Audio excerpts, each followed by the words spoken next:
If you're a Professor Layton fan or an Ace Attorney fan, you need to be keeping your eyes on Maelstrom Legacy: The Tesla Mystery.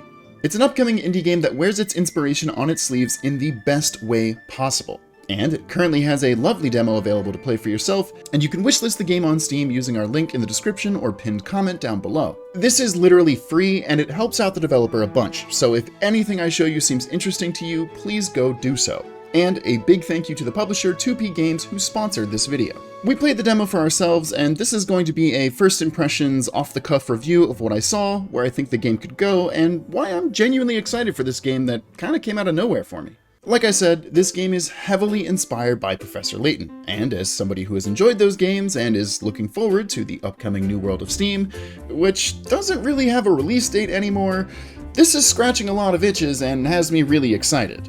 You'll find yourself walking around locations, talking to a bunch of really charming characters with funny dialogue and just gorgeous designs, and getting puzzles to solve. In the 2 hours we played, the puzzle variety was really nice. None of the puzzles felt similar to one another, but you do have your usual culprits, your logic puzzles, your spatial awareness puzzles, and your fun think outside the box puzzles. And the UI for the puzzle scenes is really nice and fitting with the steampunk Art Nouveau vibe the game is going for, which I'm totally a sucker for. This is what I'm saying, like, this is so Layton coded, and I honestly, I love it. I love that it's just like, hey, y'all want Professor Layton? One of the things I think the game actually improves upon the Professor Layton formula is the point system for solving puzzles. Instead of Picarots, you're being rewarded with Harlequins, and that reward will go down if you get the wrong answer for a puzzle. Of course, I don't have any footage of that because we're the best and we never fail, baby! And obviously we got it right first try. Puzzle Masters! In the Layton games, you can find hint coins in the overworld, which you can use to buy hints for puzzles that you're stumped on. But here, the hints can be accessed at any time. The only downside is that they'll take away from the maximum points that you can score. However, there is another system called Modulo tokens, which you can also find in the overworld. And these will prevent you from losing points if you don't solve the puzzle right the first time.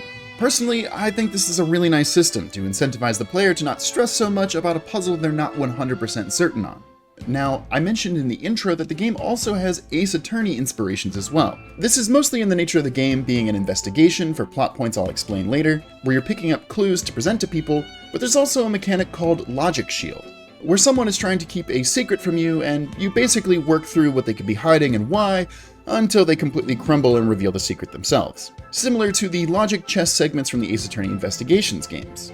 One thing I really like about this is the character that you're arguing with takes on a unique appearance for this segment. For example, in the tutorial you meet this cute little mailman who lost an important letter, and while reasoning that out, he takes on this steampunk robotic aesthetic, which just adds a really fun presentation to the whole aspect. And it has me really excited to see what transformations other characters might take later in the game. Also, just another thing I want to throw in really quick, there was a part here where the dog leaned over the text box to help with the tutorial, and that's just so good for me. The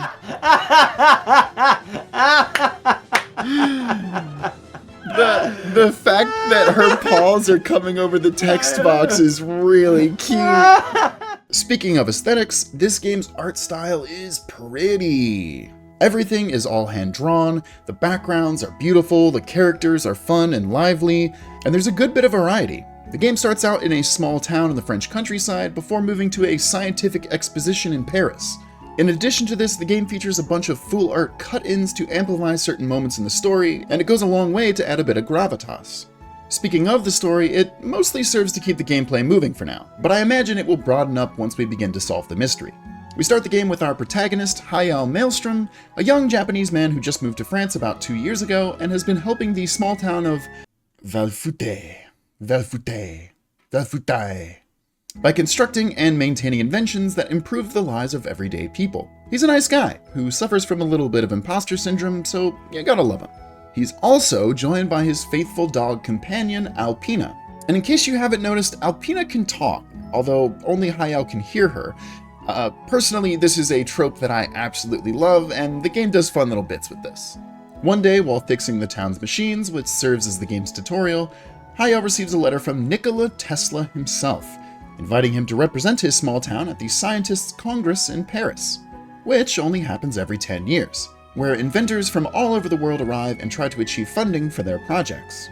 Hayao is reluctant to go because he doesn't believe that any of his inventions are particularly impressive, but thankfully the people of the town encourage him and convince him that he's worth it, and he heads to the big city, where we quickly meet a bunch more characters, including Nikola Tesla himself. But as he's giving a speech, the lights go out, and when they come back on, he's vanished. And hey, we got ourselves a Tesla mystery. I mentioned it before, but the characters in this game are great. The people in the intro town are fun, but the game really ups it once you make it to Paris. First introducing you to the journalist Charlotte, whose character design I absolutely adore.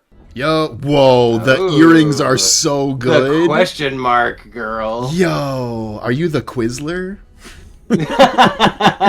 Another standout character design is her partner. That's right, Yuri fans, this one's for you.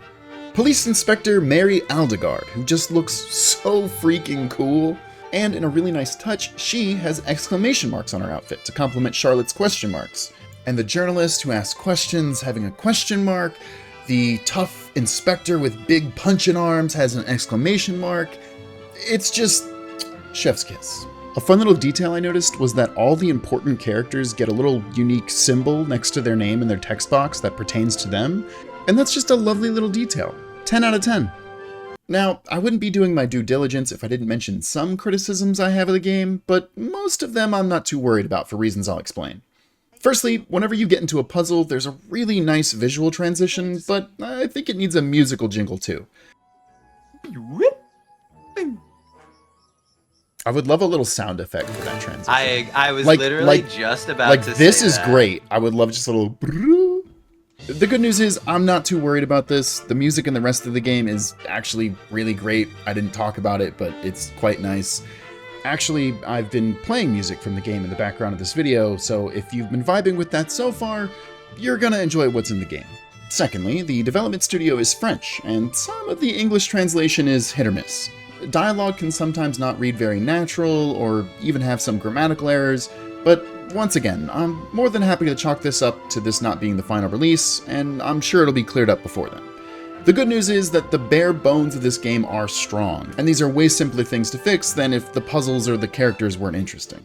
All in all, this is a very strong starting point for a game. I find the art and characters super charming, the gameplay is scratching itches for me that haven't been scratched in a long time, and if you know our content, this is very much up our alley for a game we'd like to play once it releases.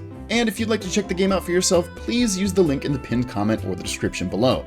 Again, wishlisting the game doesn't cost you anything, you can get updates when the game's coming out, and it lets them know that we sent you, which is of course always appreciated. We don't get too many sponsors that I'm personally really invested in like this, so I hope that this video was able to convince you that this game is worth looking into. Let me know in the comments down below if you're interested in checking it out, and if you'd like to see us play it once it fully releases. But that's all for now, thank you again for watching, and have a wonderful day.